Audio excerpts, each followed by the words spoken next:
Ladies and gentlemen, welcome to Smokescreens and Castles, live at Westcliffe's Palace Theatre!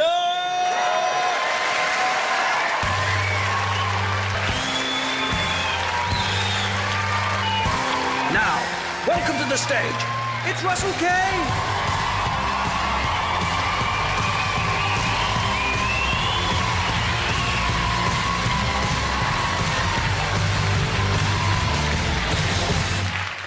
Evening, how you doing, Southend? You all right?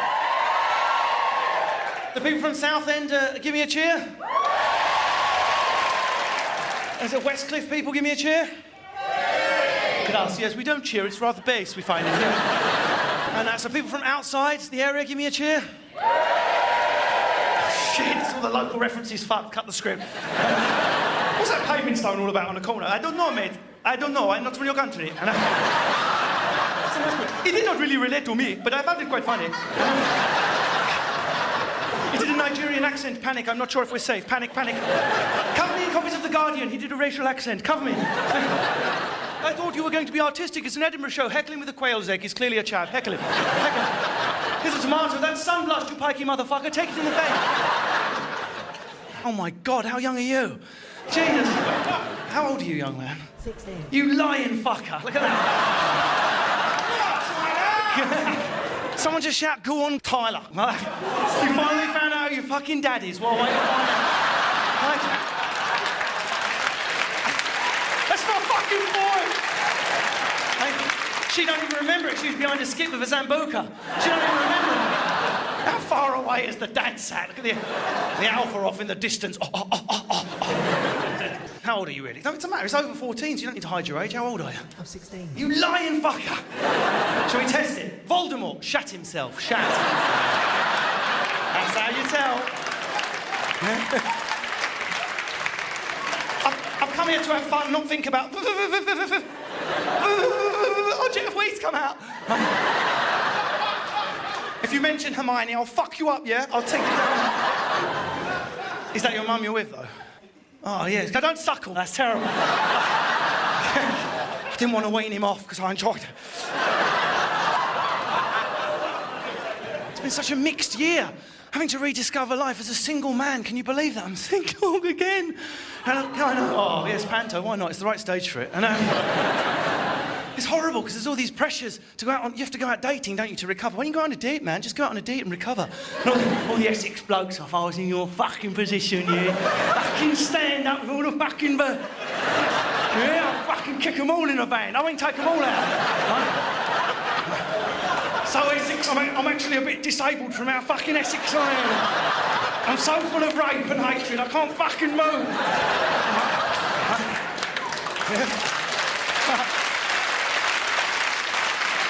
My mum's here tonight to witness some of these stories, like, awkward, and I don't even have it, I've just got a Ken lump. Well, let's begin the story then. It's time for the formal humour. The formal humour begins, ding. And that's my old man there in Banksy style, that's my mum, that's me and my brother James in a What's-It box. That's my dad looking over me, still scaring the shit out of me. Get it right, Pratt. Sorry, Dad. And, not being funny, at the end of the day, does that make sense? That's my mum. Does that make sense? Even when it... Of course it makes sense. Right, I'm getting the early train. Does that make sense? Of course it does, Mum. Because I'm not fucking remedial, right? Does that make sense? Right?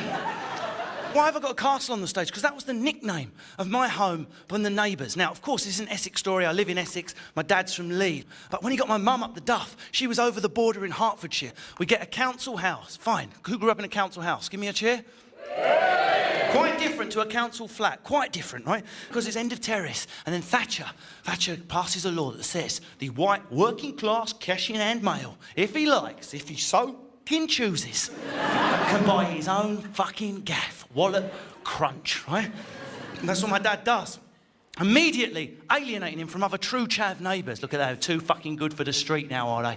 Yeah? They've got nicknamed the Castle because my dad, bearing in mind, he's 18 stone of shaven-headed, hard, cockney, racist, Nick Griffin loving, fucking testosterone, steroid using, X-bounce, a hard cockney can, right?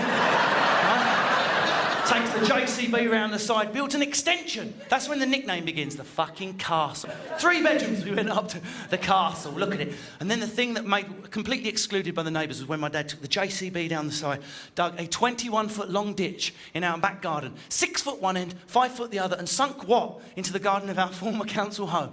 A swimming pool, ladies and gentlemen. Julie and Dave, my mum and dad, Julie, Dave, becoming Juliet and David overnight. Their accents changing from the broad London accent to the pinched Leon C, slightly try-hard Essex accent, which ironically sounds more moronic than the original, doesn't it, eh? Because the vowels aren't fixed, but the end of the words are making the effort, right? You must hold in your head the image of the castle, not just for where I lived. I mean, what's behind there? What do you think? It's cold and empty in a castle? Of course not. It's warm, there's all luxury inside, there's fires burning. It's just us, the peasants, never get to fucking see it, right? My dad was exactly the same. The outer granite wall, the E.T. lump of love, it's locked inside him. He never shows it. He only shows it to the Essex friends down the pub of the same age, right? After 5 Stellas. Never. The love never coming out. That's the curse of these men, to want emotional acceptance with a complete emotional illiteracy. That's why a lot of the racism and right-wing views, in my opinion, are fake. It's just fear. Fear of the other. Keep them out, boy. Keep everyone out, right? Even having a Nick Griffin magnet on the fridge. That was the lowest point, was when the Nick Griffin on the fridge. A man so right-wing, even his eye has collapsed to the right. That's dedication. If I could choose, I would have a stroke, just manually disable my whole left wing. I don't know. Strokes aren't a laughing matter, actually, young man, right? Self-echoed, postmodern. Ding! And, actually, you know if you've had a stroke, it's quite simple. I saw the advert. Don't worry, your head catches on fire. It's quite obvious. I mean, that confused the shit out of my nan during the chip pan incident, I tell you. Ralph, I'm having a stroke. I'm definitely having one. It's a chip pan, I'll thank fuck for that. The racism begins, doesn't it? Is that going to happen to me? Do all middle-aged men become right-wing? Well, I at one stage just scrape the hummus from my body and go, right, let's be racist. A lot of my left-wing views, I only got them to annoy my dad. Like some of you in the room would have been, I always felt a call to be good. I went on visiting projects. I just wanted to help others. It just grew organically from inside me. Right, I wish I could say that. Mine was pure, it is now, I feel it, but it was purely to spite him in the beginning. Yeah, I hate all these people. I love them then, Papa. How does that feel? Get them out. Let them in, everyone in. Right. So I just end up in the garden covered in tzatziki going, free Tibet.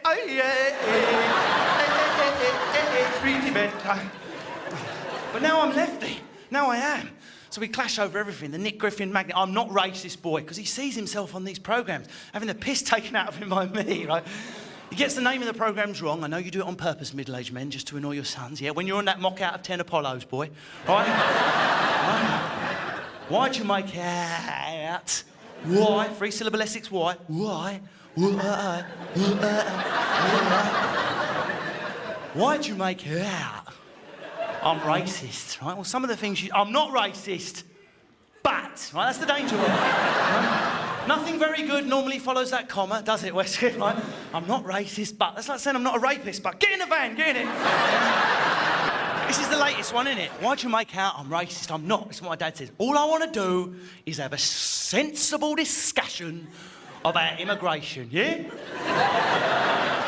All I want to do is have a sensible little chat about him. No one with that face wants a sensible discussion about anything. Trust me, yeah? Sensible little chat in the back of that transit van over there, yeah? With me and my brothers, and the rest of you and your family, Mr. Woolham along. Have you fucking pronounced it? Because it ain't Smith, mate, let's face it, right?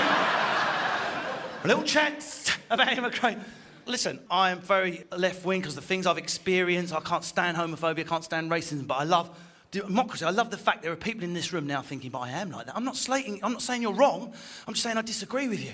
And hooray that you can express those views within the letter of the law and I can express mine and we can have a debate. But I just wish you would have the courage to stand and go, look, I keep using phrases like, what I mean is people of colour offend me and I don't want them here. Wouldn't it be refreshing just to hear the fuckers tell the truth for once? That's why women should be in government, because they can spot the lies first off. No problem whatsoever. You can't even finish a lie. I'm sorry I'm late. I was lying, Gary. You're lying. Let me finish the lie before you spot it, you psychic bitch. Right? I know, because that's why it's so... You've evolved the capacity because of us pervy men. You have to spot our line. Come in. I'm not going to try and have sex with you. It's not about that tonight. Come in. Yeah, I'm recently split up. Why don't we just... Look, rather than doing it, we'll just lie under the duvet together naked. Just with our bodies touching for the emotional experience of nakedness. I won't try and fuck you, right? 5 minutes till you feel the no-handed kidney punch, girls. What was that? Touch the end of it, touch it. Expelliarmus! Never say that. Sorry. Anyway, don't worry about it. All I want to do is have a sensible discussion, right? And it's the same with the emotional language. These guys, we're not slated, we love you. You're our dads, right? We know how much you love us. But how can someone have so much love and such an inability to show it? Right, my dad's like, hey, why'd you make out when you're on that mock out of 10 news quizzes, right? Why'd you make out I'm not a loving father? When you do all of this and give it all that, it makes out I wasn't loving or I wasn't... Listen, there's a difference between love and loving, is there not, people, right? Love, what any normal man in this room will feel for his offspring, no matter how much of a shit dad he is, you cannot deny he loves him, right? Right, but that's not the same. You know, I love you, son. I'd throw myself in front of a car for you. I love you. But I won't fucking speak to you between the ages of 12 and 18. Right? So I'm emotionally retarded by my own dad, and in turn, I'm attempting to retard you, right? And, that's not the same as loving, is it, dads? It's not. Love, you know, I've not got any of these memories. Stop it, Dad. We're tangled up playing football. Stop kissing my head. I can't help it. I love you. Me and goal next. Right, I've not got many of those. Right? I've got plenty of those. Pratt, clear it up. Right? Why'd you make out? Why'd you make out? I wasn't a loving father.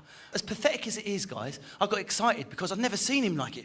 He passed the age of 50 and he's changed so much. I've come to the conclusion that's when men finish puberty. We're complete arseholes mostly until that point. I'm 51, I've lost my car keys, I'm not going to smash up the living room. Brilliant. I'm all right.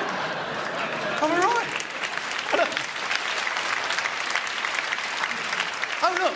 A traffic jam on the A127. Will I kick the fucking sat-nav off? No, I won't. It's an opportunity to relax. Puberty is finished, right? So I thought that's what happened. These apes suddenly chill out, didn't they, when they get into their 50s? We're violent, horrible fuckers up until then. And he's got the Christmas hat on, his Christmas day, the eyes full. This starts happening, doesn't it? These hard men, they have tears in their eyes and stuff. They never breaks lid, though. Do not break lid. Do not go onto cheek. Yeah? Show the love. Take it back the next day. Yeah, the love boomerang. I love you, son. Not really, prick. Not really. And he's wobbling. You know when you have the Stella on top of the Christmas dinner? So you have the 5 Stellas before, then you have the 6th, and it does the Stella wobble. You're standing there like... I fucking saw you on that mock-out, kids. You make out, you're my boy. What you make out, I'm not a loving father. What's coming? Every boy in the room, and you are all boys on the inside, right? You want to hear it. If your dad's around, you want to hear it. Don't lie. As American and cringy as it is, you'd love to hear it just once. They can't say it, though. I think it's coming. Do you want to know what he actually said? Why'd you make out? I'm not a loving father. I never fucking hit you. That was it. That's a total sum of love. That's all it takes, ladies and gentlemen. As long as you don't close your fist and beat the little shit. There's no A-level clubs, no journeys, no fancy dress, no talent competition, no Alton Towers. Just don't break its neck. And then I was laughing like you guys are on the inside and a bit disappointed. But then he carried on. I thought, I've judged him too quickly. He went, do you know why I never hit you? Do you know what? People from outside Essex. Through the whole body, bring it through. Right? Do you know why I never hit you? Why, Daddy? Because secretly you mean Daddy, right? Why, Dad? Why? And he started, I thought it was going to be that overwhelming bond. You know, those of you in the room that have got kids, which will be hardly any of you, because comedy is, you know, it attracts childless people. We love it, don't we? Let's have no children. Let's laugh at everything, then die alone. Ha ha! You're always telling us, you people with kids, shut up. We don't want to hear it. We're already confused enough about the fact we don't have children. You don't even describe it. You're more annoying. When you hold that baby and it's your own, you'll know. And you look down, I wish I could put it into words, but I simply can't. It's a, if you can't, get in my fucking house then, you smug fuck. Don't describe the greatest happiness in life. And of course, I'm pretending to be a little bit more against it than I am, because I've got no girlfriend. And And there'll be people in the room, who couples in the room, adult age, living together, choosing not to have children. Give me a cheer. You are statistically the happiest people in the United Kingdom, according to a recent survey, right? But the smugness of us is even worse. We're not going to have kids. Why would we, man? Losers. I can't believe you lot getting up at 6. Boring. No, we're gonna take joints till we're 50. Falaraki forever. Hooray. Here come the cats. They're just like babies anyway. Stop it, cats. Stop it. Here comes the dog. Stop licking my face. I'm lactating. Huh? Do you know what that's called? That's called the IVF Express. Age 35. The men. It's in the last 5 years. This is feminism for you. In case you think all my waffle about men becoming more effeminate is just our generation thinking we're more sensitive than the last. The reported cases of depression from men who want babies with women that don't it's a new phenomenon. Feminised males going, but I want a baby. And she doesn't. I don't, Gary. I want to explore my life and what I'm doing. I need a child. I'm lactating. Look at the state of it. That ain't fucking right, is it? I was in Falaraki last year, now I've got milk in my tits. That's why I call it when a man is broody, my boiveries hurt for a child. My boiveries ache for a baby. It's good, isn't it? Look, he's doing puns, genres, ding. Anyway, I thought that's what my old man was going to come out with, something like that. Not in those words, obviously, but the overwhelming love. I'm assuming most mentally, genetically normal dads don't want to crush their children's skulls, right? Do you know why I never hit you? And I'm still holding on, pathetic, still the 8-year-old boy on the inside. Do you know why I never hit you? Why, Dad? Why? And this is what he said. Because if I'd started, I wouldn't have fucking stopped. I wouldn't have stopped. Murder! Murder! That's murder. Take a child and punch it without stopping. Do you know what happened? You'll kill it. It'll die. And what's weird is the look of pride that's on these men's face when they say it. What is going through your hard fuck brain? I wouldn't have fucking stopped because I'm that impressive boy that I could have murdered you with my brawn. Not really, no. It's a bit worrying. And he backed it up with this. I don't know my own strength. And what's happening? Learn it, you nut jobs. Learn it. Especially you lot around children. Have a weekend in Belfair Woods with some meat and metal hanging down, punching it, squeezing it. Come back with a realistic assessment of how strong you are. Do you think any woman on the planet's going to be impressed if you show that type of strength? Do you mind if I hold the baby? Oh, I'm sorry. I hold his fucking hand. I don't know my own strength. You've destroyed my child, but you're very strong, Garrett. You're very strong. The emotional, the illiteracy sort of wed to the physicality of the man. I mean, I could have looked like him, I could have been post-feminist male, and I looked like him and maybe made a difference. Because I look like me, it doesn't have the impact. You know what I mean? Those of you that there's any guys in the room had hard dad like mine. Right? He's a god when you're growing up, isn't he? Just a lump of meat god. The only thing you can hope for when you're a baby is to look like him. You don't have any other aspirations. I want to physically resemble my dad. God in my eyes. And some of us poor fuckers, me and you, grow up to be photocopies of our mum. There's something emasculating about being a cross-gender lookalike. I'm sorry. You should look a little bit like both parents. It must be worse for you girls that look like your dads. Don't get me wrong, that must be... Yeah, when here's the dad coming into the pub, I'll have a beer and I'll have a white wine. My daughter's with me. Here come the twins. Hello, wait for me.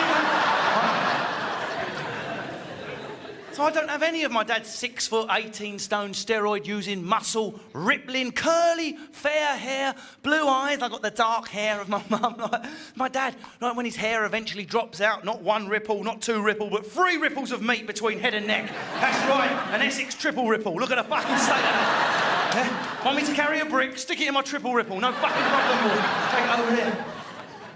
There are friends of mine in tonight. Speak to me in the bar afterwards. I'm not exaggerating. They used to take it in turns, to have the courage to knock at my door.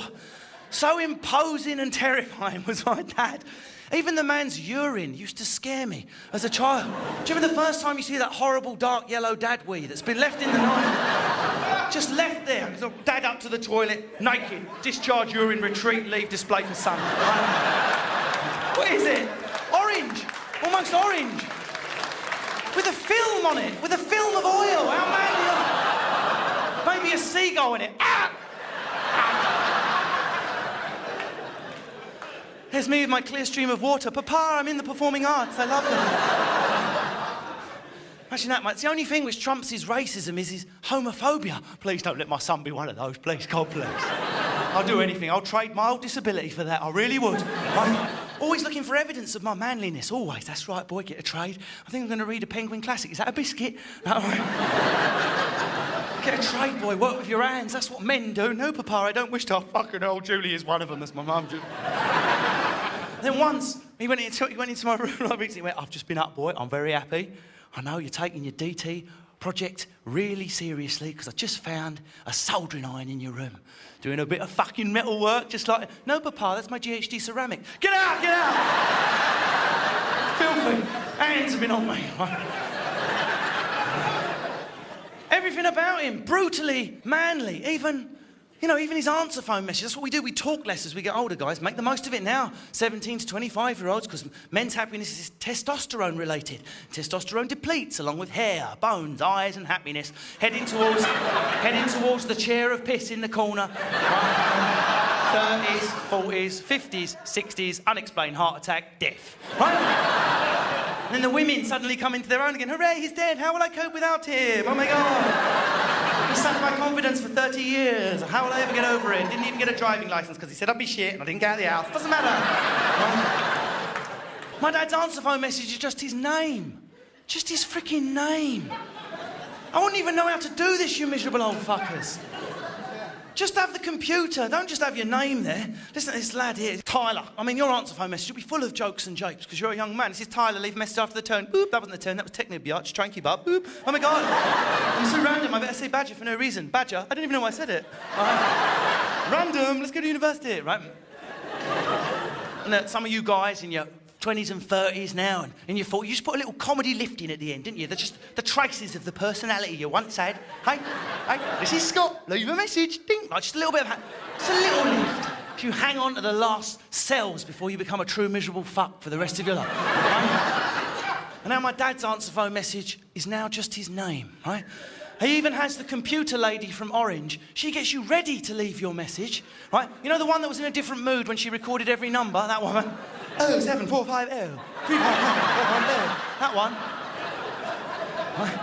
At least do them you got 10 numbers, do them in the same mood, you weird bitch, right? I've had a cracking day, I've won a scratch card. 7. See you tomorrow. Right? My husband left me. Oh. Right? 7. Right? She does all the hard work. He comes in, shouts just his name, and sods off again. It's one of the most depressing proofs of everything I'm discussing tonight. When I phone my dad's mobile and I have to hear, I'm sorry, but Dave! It's not available to take your call.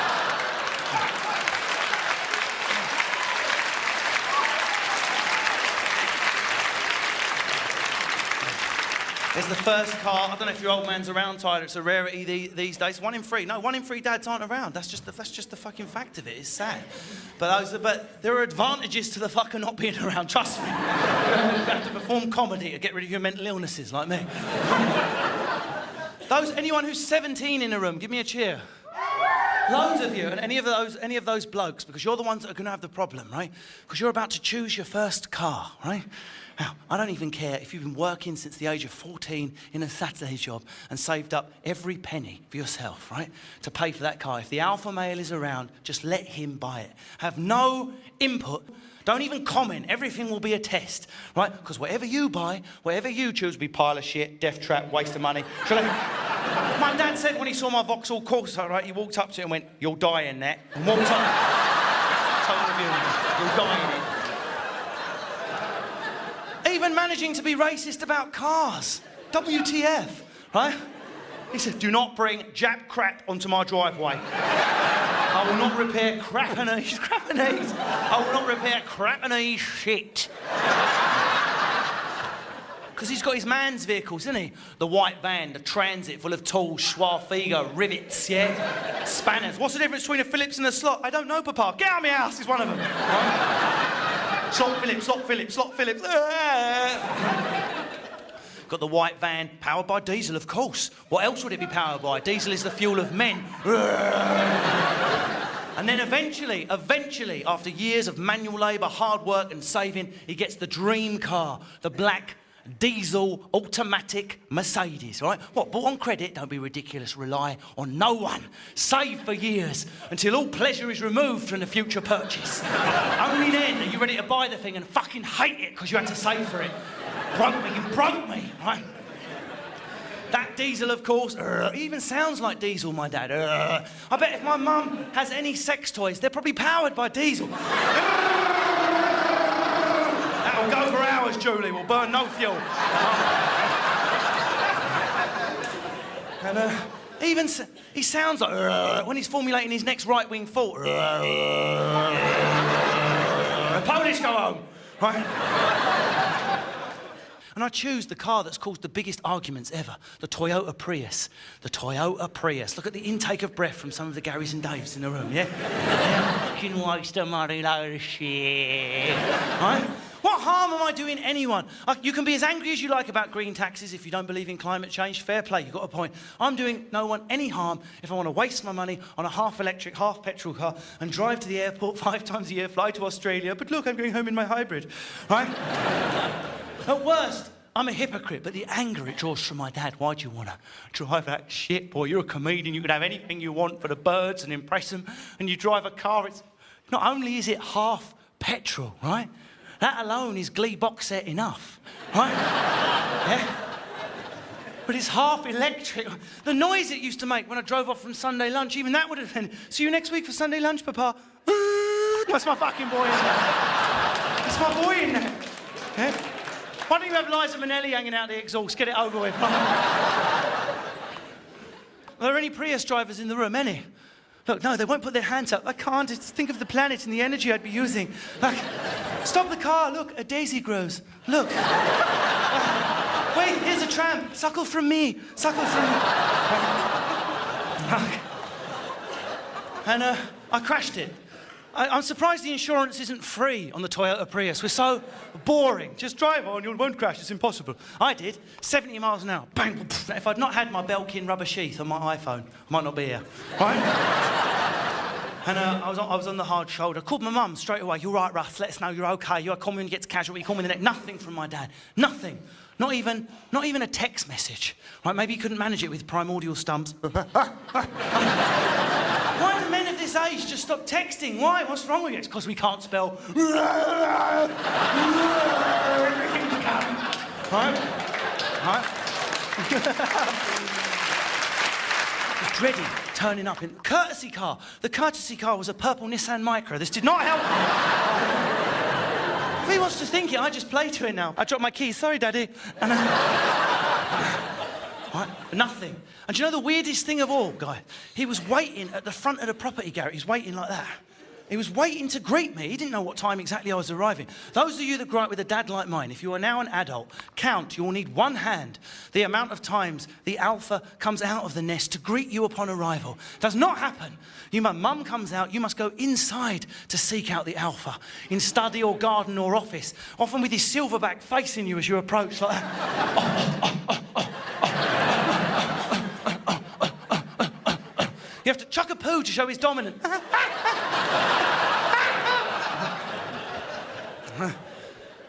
Not this time, though. He was there, chest facing me, waiting to greet me.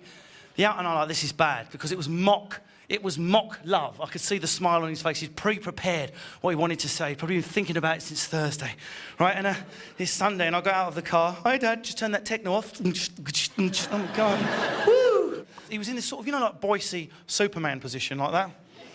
First noise was a laugh, like a machine gun. Ha! Like that. Ha! Right? I swear to God, this is what he came out of. He must have been preparing it for about 3 days. He just said this, turned around and went straight into the hallway. Ha! Crashed the Toyota Prius. Yes, Dad. Well, it's 0 emissions now, isn't it, boy? Hey!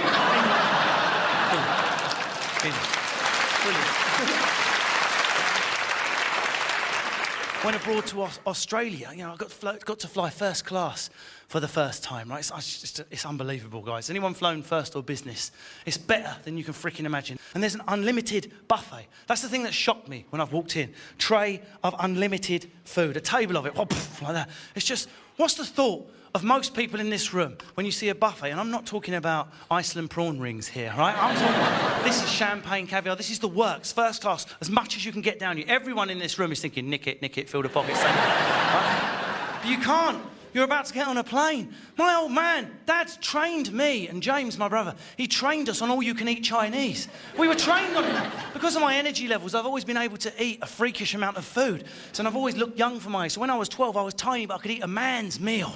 The pride on my dad's face that I could do him over for the $7.95 child's price.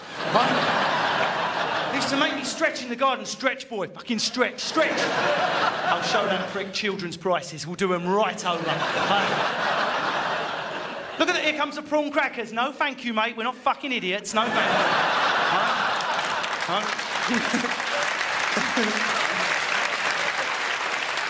So I've got all that going through my mind. It's all-you-can-eat buffet, and I think I've got one option here. I've got to call my mum and share it with her. I can't yet afford to do ridiculous things like that. I can't fly my mum to Australia. I can't afford it. So I've got my mum up on the on the laptop, like that. Because I've taught, that's one of our recent lovely 3 days we've spent together, was teaching my mum how to use a laptop from scratch. Anyone else had that joyous experience, right? Most middle-aged ladies in this room, if you can use a computer, you've been taught by the generation of hardly any middle-aged men. Wasn't invented when I was young, doesn't count, right? No, clearly, it's not important if it didn't exist when I was in my prime, right? Women, I want to learn it. Helena's on the internet and Lynn. Helena and Lynn and Helena. Right?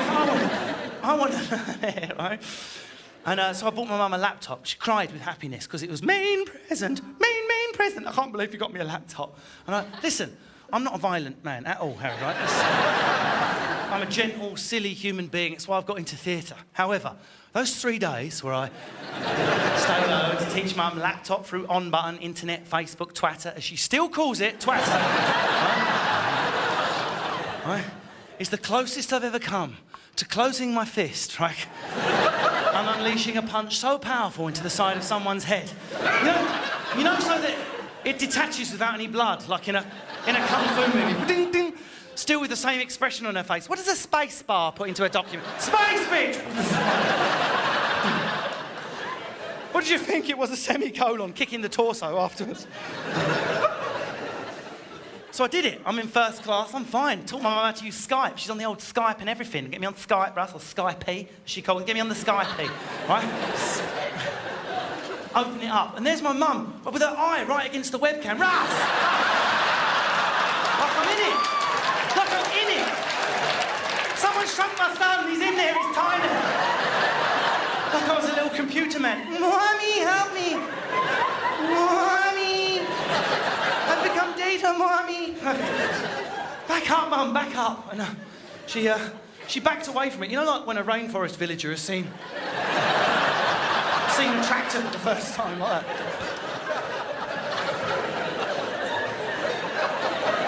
Right? My mum's like, Russ, show us, what's first class like? This is the chaviest thing, or most endearing, depending on where you come from.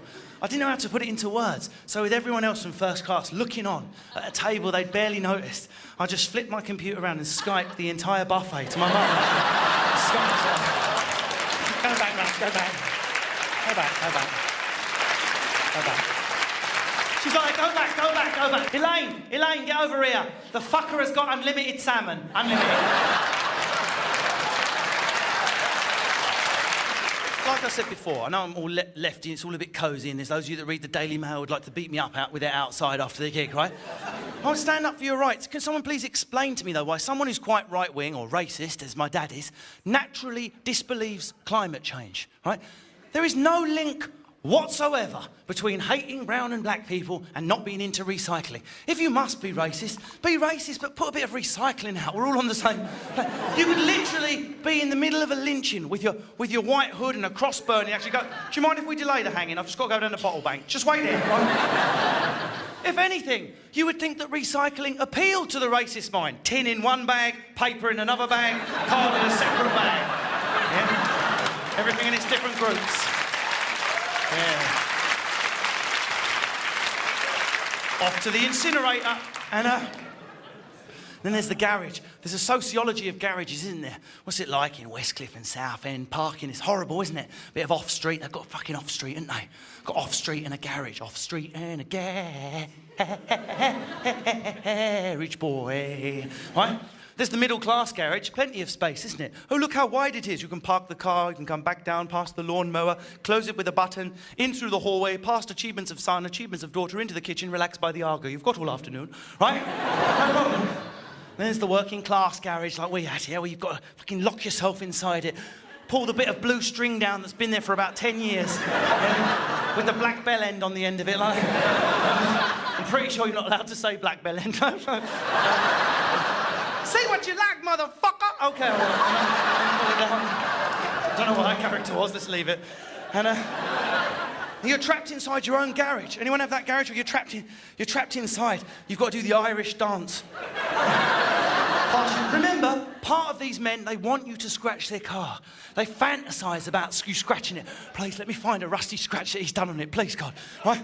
So you've got to go past it with your jeans, with your spiky bits on. Look, there's a patch of oil. Why not tread it into the Wilton? Broken ankle. Right? Past the spare freezer, the second freezer full of more meat. Yeah, more meat, frozen, in case the primary supply of meat runs out. Right? But Papa, I'm vegetarian. Move to Brighton, put me out of my suffering. Right? Into the kitchen, into my mum's domain. There she is, moving around like me. We've got the same energy. Meerkat, always awake, always up for duty. Mr. Muscle, Dettol, scrub it, scrub it, scrub it. Nothing left. Right? Scrub it, there's still shit in it. There's still shit in it. Right? That's my mum with the Essex accent, same as me.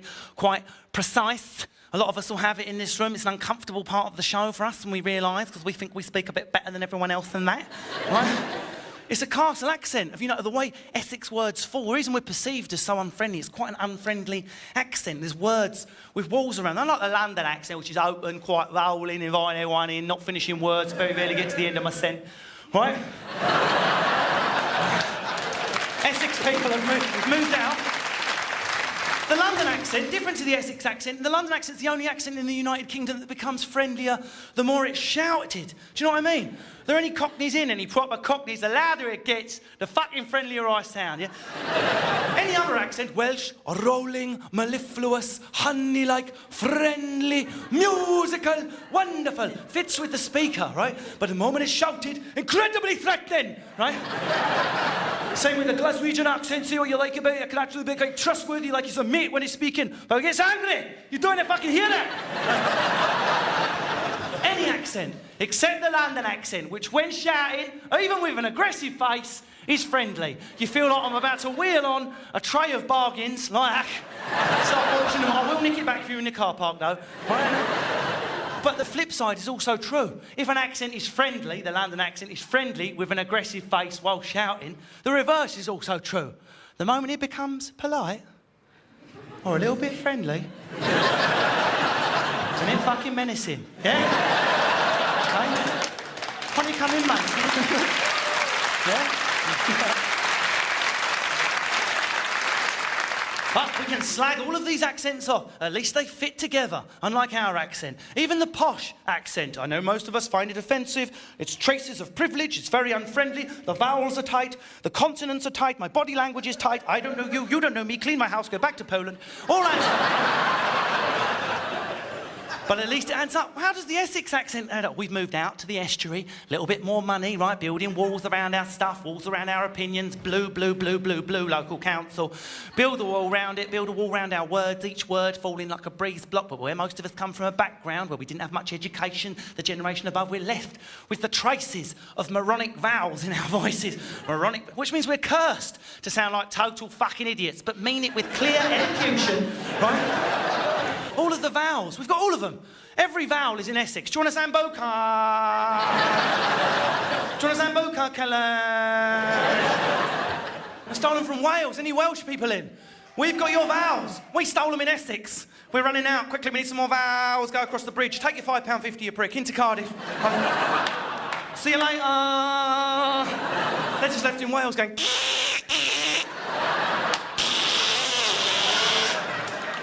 Your fuckers. You're in my mum's domain, the kitchen. With the Essex microwave, the first generation of working people, we had the posh possessions, didn't we? The first I was a baby, my mum and dad were adults. Why shouldn't we now that we got cash in hand, the 80s have finished, got a bit of dosh? We'll get our black tarmac driveway with a sprinkling of white pebble dash for an air of... It's nearly the 90s. Let's scatter white pebble dash. Shh. I don't even understand these fashions. And then into the kitchen. Into the kitchen, the big brown microwave. That's right, boy, the Philips. Do you remember those? That's my mum with her Philips 650 useless fucking watts. Right? Just 2 buttons, veg or meat. They were your options, right? How ignorant were you lot in the 80s? Meat, with a picture of a steak next to the word meat, for fuck's sake. What kind of a moron needs a visual cue, right? What? Meat, oh, I know this word, I know it. They put a fish on the next edition, there's a fish next to it. That's me! Unbelievable. Indestructible fucker. No wonder my dad got along with it. All right, Dave, I'm your new microwave. I run for 15 years. Nut me. You're improving me. I've been on tour with this show. I've had 3 shows where people are still running an original 1983 brown microwave. Listen, if we must go into Afghanistan and Iraq and all these countries, let's at least give the soldiers the equipment they need. Let's clad them in whatever those brown microwaves are made out of. Let's do it. Watch this, Gary. Landmine. Nothing. Absolutely nothing. Philips 650 watt. And go across from the kitchen, we're in the dining room. Oh, look, it's the dining room. Welcome to the dining room. Who's got a separate dining room? Cheer if you've got a separate dining room. Loads of you have. It's a rarity. These old properties around here, we've got them, haven't we? My dad built one, but some of you are cheering and you don't mean it because you've caught knock-it-through disease from the generation before, haven't you? There used to be one. Let's knock it through. Here's an archway where why get together as a family and eat and we can knock it through and have one big space with the telly at the end so we can watch it even when eating, right? Knock it through. You haven't still got bedrooms, have you? We fucking knocked the floors off. Look at the ceiling. Knocked the loft off, crunched the walls, and I'm in the garden. Knocked it. The house has gone. Knocked it down.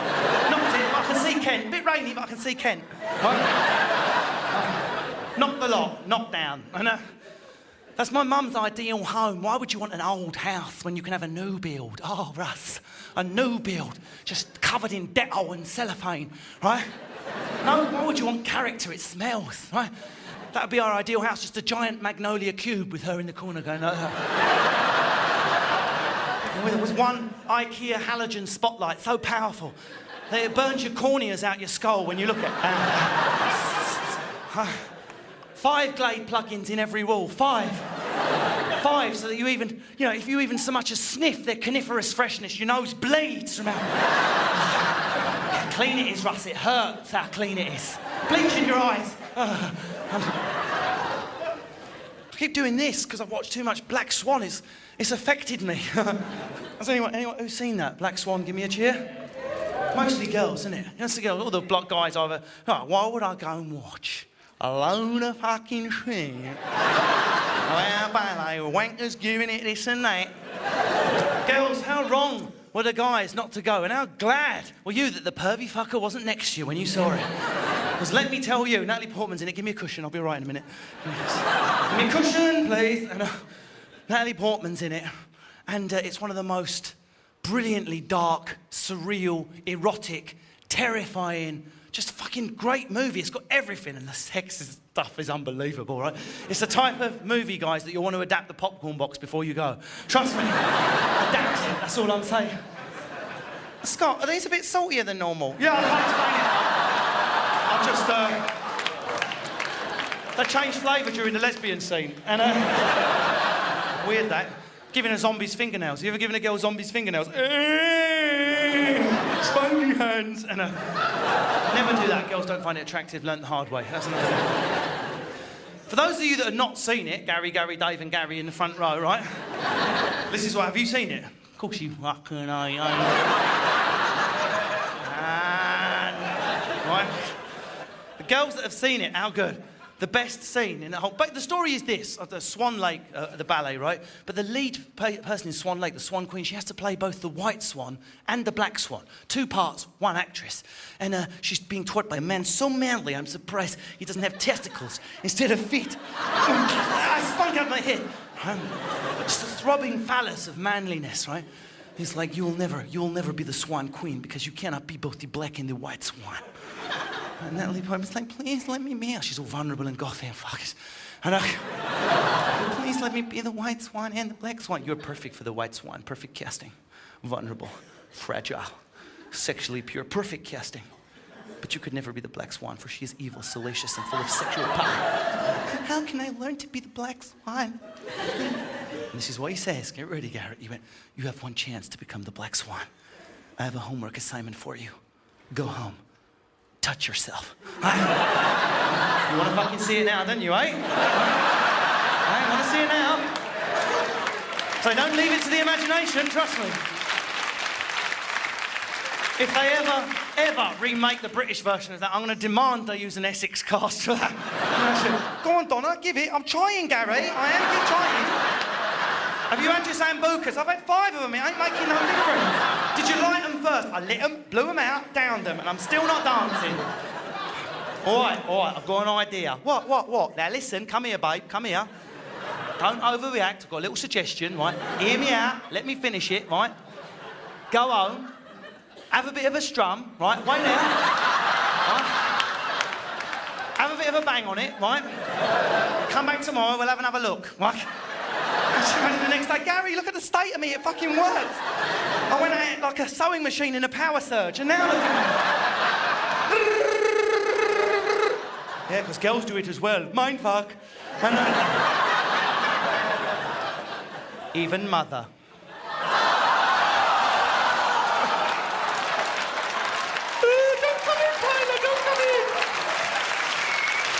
Oh, man. The dining room. You got a dining room, you two? We've lost something, though, haven't we, by not getting together once a day for dinner. I know we can't, with how busy we are, but we have lost something, don't you think? Getting together once a day for a verbal argument and food. And even to this day, if I hear, you're fucking useless, I fancy a sandwich. It always makes me wonder, who invented the equation of overly posh, dining room table, working class family? Who? What a cruel... Why couldn't we just have had a piece of shit to eat our dinner off, right? Why did we have to have solid, mahogany, £300 worth of, hunt for a scratch bar, hunt for a scratch, hunt for a scratch, hunt for a scratch, hunt for a scratch that my son may break his hands, right? Dreaming of a scratch in the mahogany table. I'm dreaming of a scratch. I'm 8 years old, I can't even use my limbs yet. What's for dinner, Dad? It's spaghetti on a mechanical spoon. I'm surprised the face of Christ did not appear in the leaf of the table. Get the leaf out. Eileen and Ivan are coming over. Get the leaf out. More table for you to scratch. I wouldn't have been surprised if I came in and the face of Jesus was going, I'm Dave's table. I would rather have eaten I Am's cat biscuits on the fucking floor with Albert the Burmese than have risked Albert the Burmese cat, by the way, for those of you... Not a time, imagine that. Thank you for freeing me from oppression, but... May I eat at the table? You may not, midget cunt. You will eat biscuits on the floor. You're lucky to be here. All right?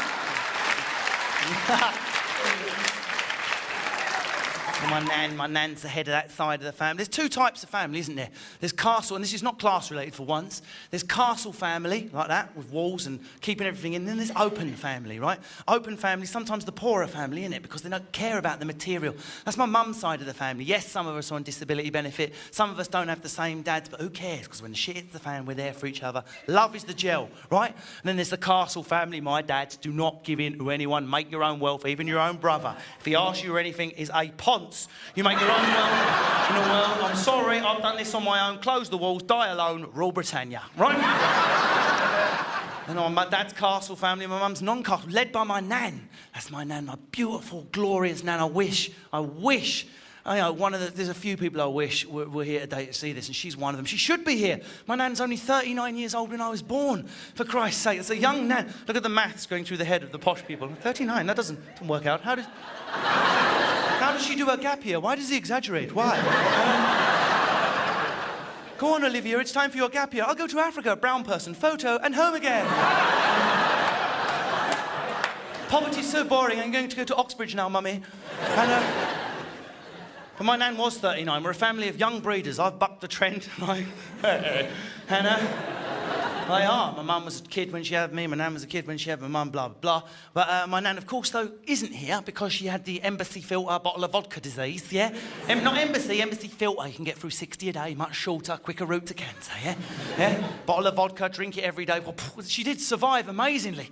I swear she must have kicked death out the door about 5 times. And I go, it's death. Do you want to come in, do you? Or do you want to get out and take your scythe with you, you prick? I'm sorry. Sorry, I'll come back. That's right, dickhead. At the end, so hard, these women, these working class, with nothing left her at the end, just a stick. I remember she weighed 4 stones at the end. I still wouldn't have crossed her. 4 stones, just a few cells, some egg eyes, like a hair like a Latvian imported firework, just coming out of her head. Just anger, like a pepperami. That's what she was like at the end. Swearing. The wheelchair. She got a wheelchair from the NHS, which she left folded scornfully in the... Have you known anyone that can choose not to use a wheelchair out of anger? Fuck it. She would pull herself along the street 1 millimetre at a time. By rage alone. I hate life. But I really need biscuits, right? Amazing woman. The master, she taught me to swear. For those of you that I've lost because of my bad language, I'm sorry, but, you know, I'm marinated in swearing. I've got no memory of not swearing. Essex people will swear. We swear while we're thinking, don't we? Where was it we were the other night? Oh, fucking, fuck. Pizza Express, fucking quality, right? And my nan's, and I know it's so offensive to women, why'd you use that word? It was taught to me by my grandmother.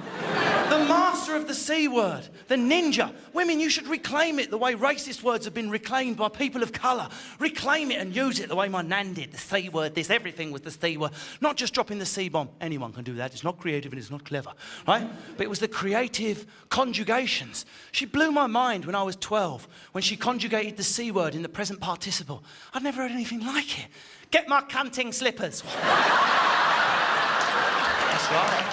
Yes.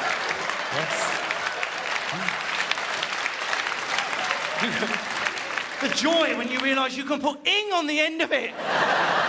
Why don't they tell you that when you're born? They should just put it on your arm. It's one of life's gifts. My nan, she had a fight with this woman calling herself the hardest woman in Enfield. It's one of the most amazing things I witnessed as a child. Of course, I remember my nan as an old lady in the story, but I'm 10, which puts her at 49, not old at all. But of course, the way childhood memory works, that's how I remember it. This woman's come to the door, right? And I know I've got cousins in and stuff like this. They probably remember it. And she's like, she planned it. She's so hard. She planned it. She's like, right, I'll open the door, but I'm going to back off down the hallway because if she comes onto my property, I can have her. And I can't get down. She's planned it. Now, a couple of cousins, we were cowering in the living room. So I'm not going to lie to you, it's an audio memory. It's not a visual memory. I didn't see it because I was in the living room, right? And you know, like in a proper smoker's house where there's the layer of blue smoke. Then there's the orange smoke above it, yeah? The shit that's been there for years, right? Roman pottery floating. Tony Robinson is up there going, I can't believe what I found. Timesy. And I'm in there, and I can hear this woman. This woman did not knock. She's like, I'm going to fuck you up, bitch. You said shit about my family. Like, losing it at the door. And my nan, not even scared. The last thing I've seen, because I've obviously got the doorway leading to the front door, and so I've seen her go past me. Just a vision of her, erect and hard, 5 stones of her, with holding a weapon, not a bladed weapon. Don't want to get nicked. I'm not a fucking idiot, right? Holding what? Holding what, Nat? What was she holding? She was holding a skillet. A skillet. A hard, heavy frying pan, right? Where it doesn't matter if you're 4 stone or 14, if you hit someone in the right place with a skillet, they are not getting up from it, right? That's such a nan weapon, isn't it? A frying pan, right? Open the door with a cunting skillet, right? And she's opened the door, and I'm thinking, oh, please, Nan, please, this is my nan. My nan's about to go into action time. And she's backed off down the hall, and I've heard this woman rush her, half her age, twice her weight, rush down the hallway, and my nan's gone and taken her out in one go, of course. I wouldn't be telling the story if my nan didn't win, right? But when I play it back, because it's an audio memory, you know when you replay childhood memories, how your mind plays tricks on you, doesn't it? You're not sure what the true memory is, what the false memory is. It all gets mixed up, and you're lying and you're telling the truth. So when I play the sound back, I can't tell if I'm playing her attacking with the C word, because you can attack with the C word. It's got a... You can get in there with it, right? I can't tell if I'm playing that back or if it's the crisp sound of the skillet striking off this woman's temple, first go. So that when I replay the sound, all I can hear is, cunt! Like that. Which is still my favourite sound. Isn't that awesome?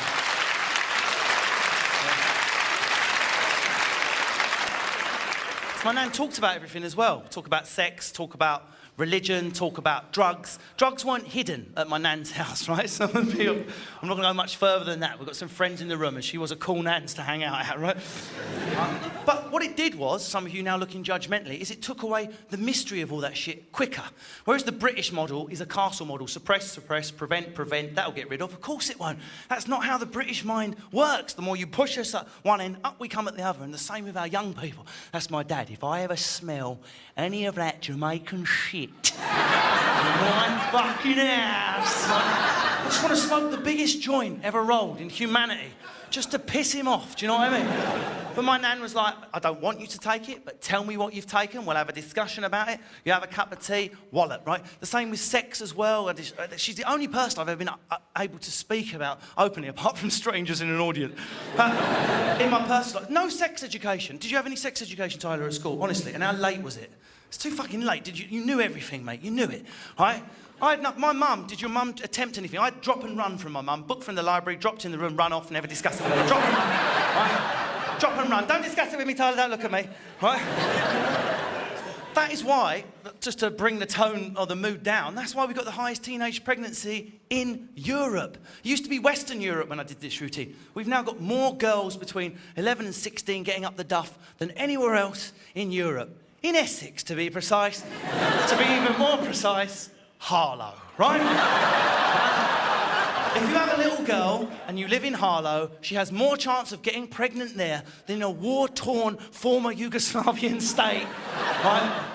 You know, how depressing is that? A relatively rich country with education up to the age of 16. The only possible explanation is how late we teach sex at school. There's no other explanation, because you can draw a graph with how early sex is taught and the teenage pregnancy of that country. Guess what? At Sweden and Norway and countries like that where they teach sex to kindergarten children, right, 3 and 4 years old, not dressed up, but actual proper sex with diagrams, their teenage pregnancy rate, nothing. I can already see some blokes, and if anyone spoke about sex, my little fucking girl, I'll rip the cunt off, right? And let's see all the middle-class people again. It's totally inappropriate. Why would you talk to an 11-year-old girl about sex? We don't even have sex in Chalkwell. We don't even have genitals. We just have two smooth humps that we bang together to achieve a dry orgasm. And I don't have kids, and I know some of you parents disagree with what I'm saying, but the statistics speak for themselves, right? We tried to get it through Parliament. It was thrown out. It was thrown out. Remember, the Daily Mail was like, sex to be given in little girls' minds. It will make them have sex. Do you not think the opposite is true? Like an inoculation, like a jab when you go on holiday. So we now got this bizarre state, and I know there are teachers in the room that will conduct themselves more intelligently than this, but if you're following the letter of the law, technically it's this. If a 9-year-old girl says, excuse me, miss, can you please explain to me where babies come from? The teacher should really say, I'm sorry, I'm legally prevented from telling you where babies come from. Why don't you come back when you're 14 with the baby, and I will simply backdate the information. Yes.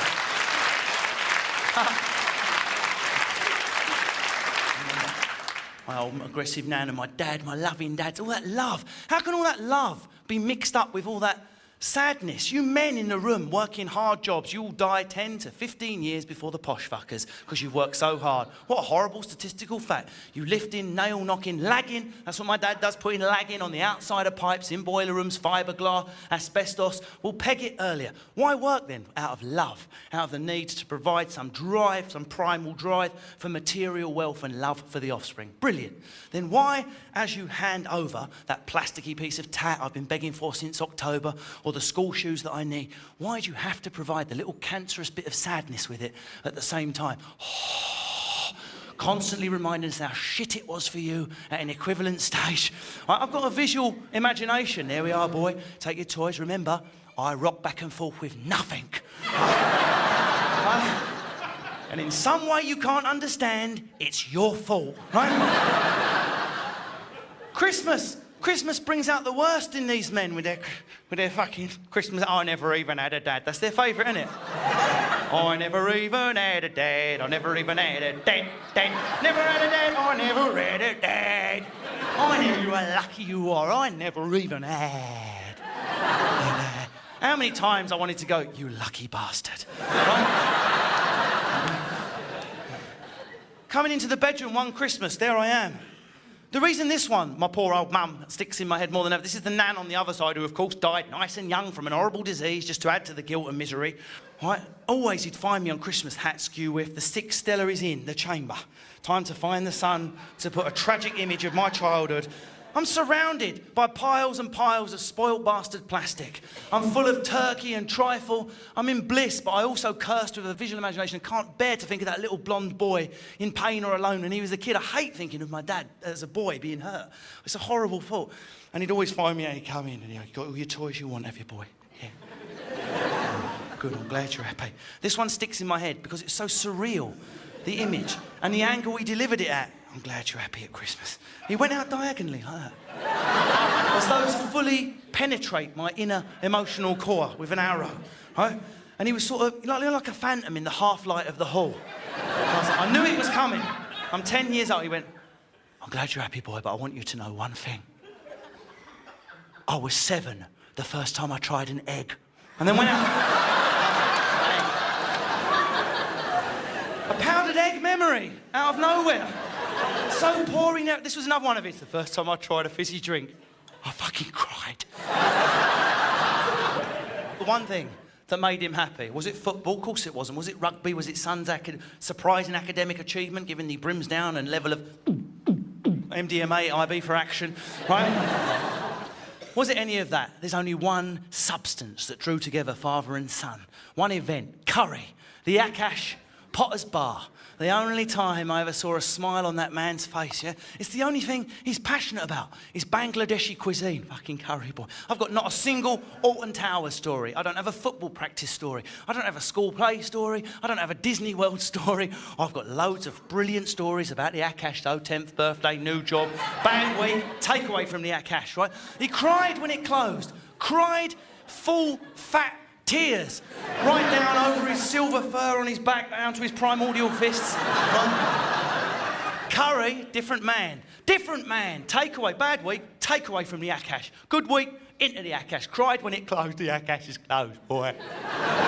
It's closed. More than he cried over anything I've ever done. How hurtful. The Akash is closed. That's real pain. That's real pain, boy. My bone's hanging out. Don't matter. The Akash. Do you know the next sentence that came out of his mouth? I've never shared this before, and now it will go down on a DVD forever. It's not even funny, it's just bizarre. He would say it to an astounded 11-year-old. The Akash is closed, boy. Why, Dad? Well, Abdul didn't do his VAT returns. What?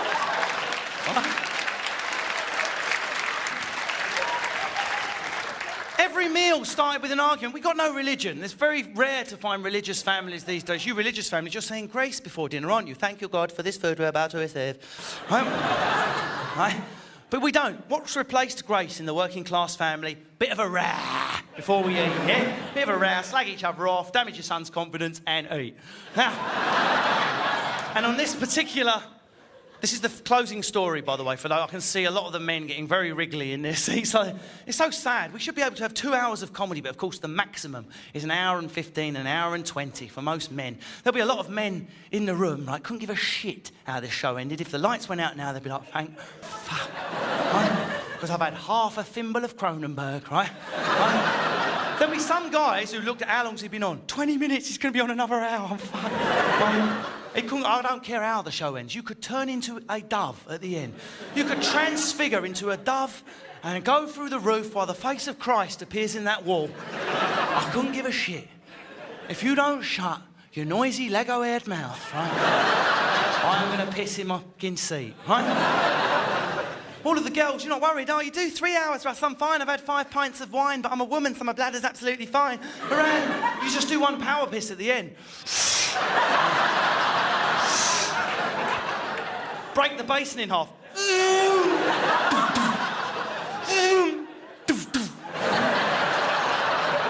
How do you do it? How? Have you ever seen a woman when she really needs a wee and she's denied at the last minute? It's amazing. Please, I'm pregnant, please. I need the wee-wee so badly. Please, I'm told you have a toilet. I'm afraid it's out of order. Oh, okay, I'll just wait then. Try the same thing on a man. I'm sorry, the loo's out of order. I'll slash right here, mate. I'll slash in my own mouth. Why control it?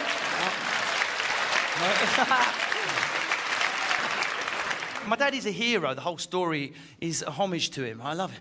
But this is a particular hero memory. So you've all got different hero memories. Maybe your dad's wealthy, maybe he's spiritual, maybe he's intellectual, whatever. Hopefully you'll all have a moment where you go, that's the day my dad came through for me. And this is my one, the Akash, right? We're there. And a fight breaks out. It'd already been quite a lot of tension in the air because we've had our traditional argument. It's my 10th birthday. I'm allowed to order shazlik for the first time. Yeah? My first time of being allowed to order a sizzler, $12.95, 5 bits of meat. Yeah, fucking what? Right?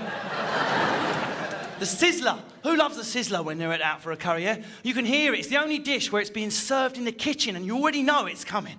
Don't turn round. It's definitely ours. Comes past you other morons with your ordinary tikka that doesn't sizzle, you fucking wankers. Down here comes my dad. Look at them, they don't even know what we've got. Right? Honestly, that's how he measured everything. And I'm allowed to order my first shazlik. I'm 10. Up it comes. Chicken tikka shazlik. There it is. All right, boy, you know what to do. You know exactly what to do. Squeeze your lemon on your chicken tikka. And I didn't like lemons, and I've been dreading this moment. But it was part of the religious ceremony. Squeeze your lemon. This is the argument, the most bizarre and ridiculous verbal violence of my whole childhood. Squeeze your lemon on your chicken tikka, boy. Please, Dad. You know I don't like lemon. Squeeze your lemon on your fucking tikka. Tikka. Everyone looking around.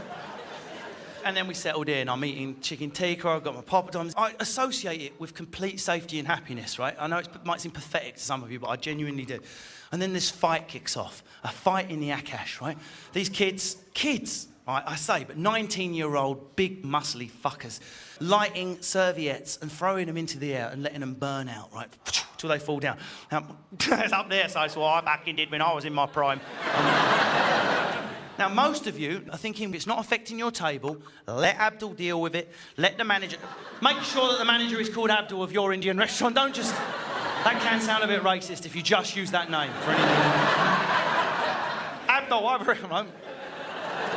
Let Abdul deal with it. He'll deal with it. It's his restaurant. It's the correct thing to do, right? But unfortunately, sitting next to these pissed-up Cronenberg 19-year-old hard bastard was posh guy with a roll neck and beard who, when he sees injustice, must address the situation, thereby causing more violence by being a dick, right? Is there anyone in this room who would have the courage to address a restaurant of strangers about their dining experience? I'm a stand-up. Not even I have the cringe factor necessary to do that. And he stood up and went, "Excuse me, fellow diners of the Akash."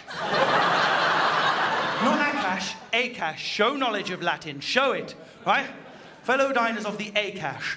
And he pointed, so his finger was about as far from this 16-stone hard fucker. He went, "Does anyone else find this behaviour despic?" And he was punched on that exact syllable of despic. That exact, right in the side of the head, like that. Have you ever seen someone punched in the side of the head when they're not expecting it? It's majestic, because the head comes up.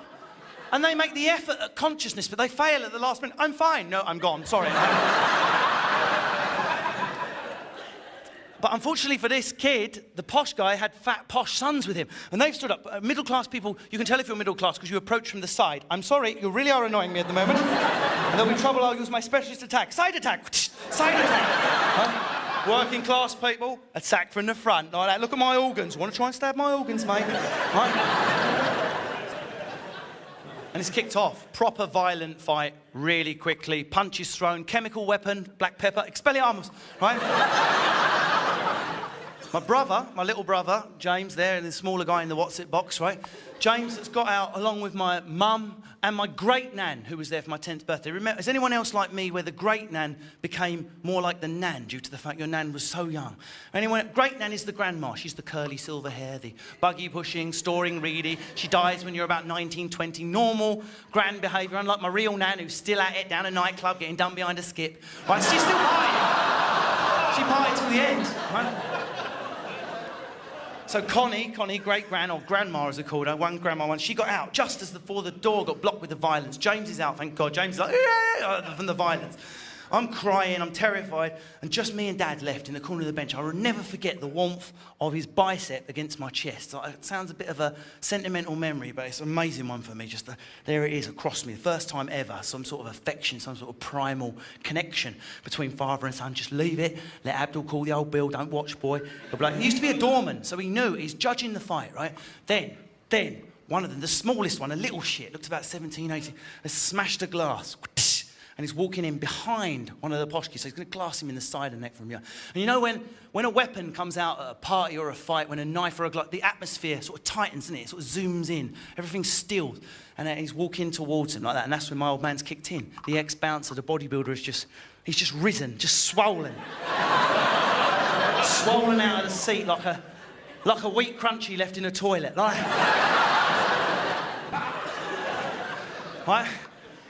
What do you think? Truly hard men, by the way, those of you vicious shits, they don't take weapons, they don't need them, right?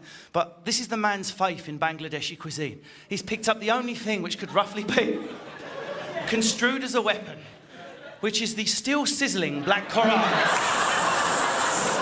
Set in wood, obviously, to protect the hands. We know how hot those dishes are. Please don't touch, very hot, please. Right? We know how hot they are.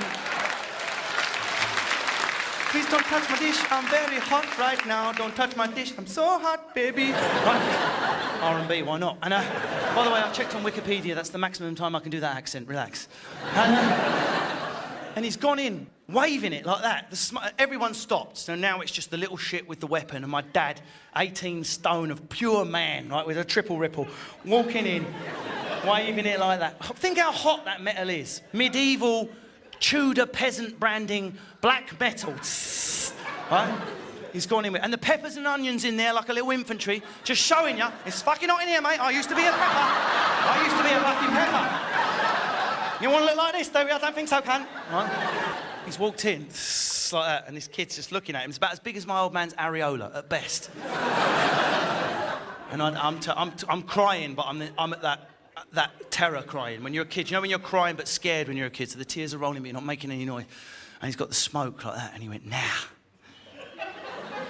put the glass back and calm it. Yeah? 3-syllable Essex, yeah.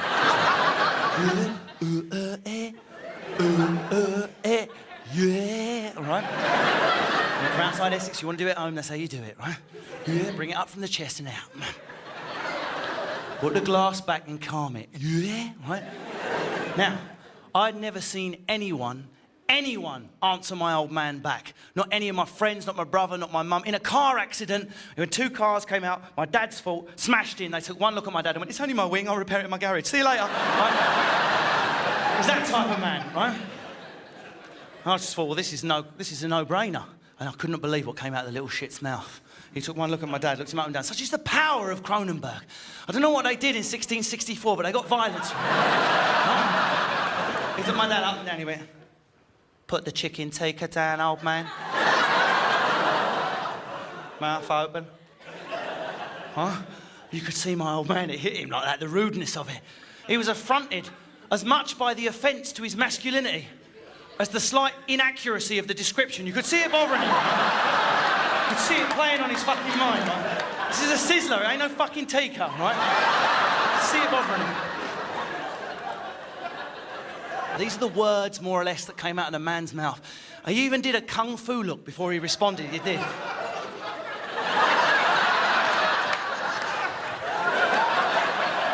This is my dirty Harry, it was just amazing. He just leant right in, so their lips were almost touching. He went, that ain't chicken tikka.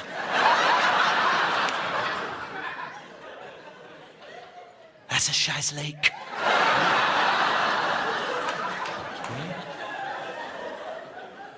Let's see if you're laughing when I smash it in your face, mate. He turned around to me, just sobbing, shivering in my seat, and went, now, squeeze your lemon.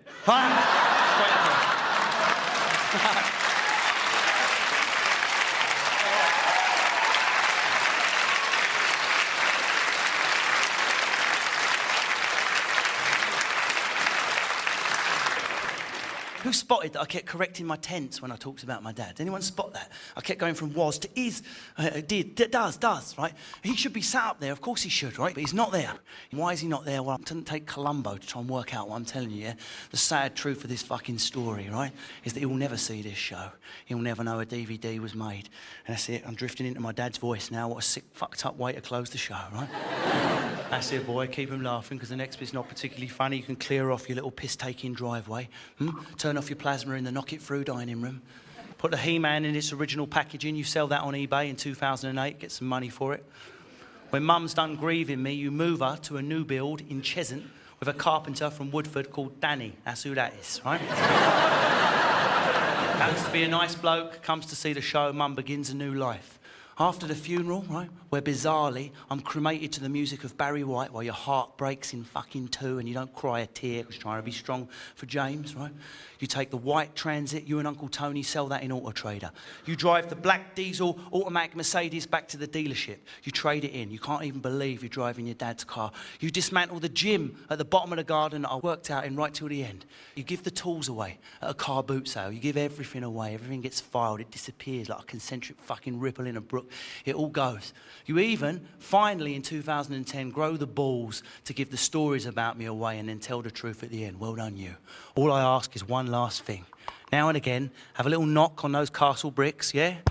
And know that even if you think you're lying to yourself, there's something very good worth looking at in there for about an hour when you're making a DVD, all right? Now, good luck without me, and good night. Good night. Good night.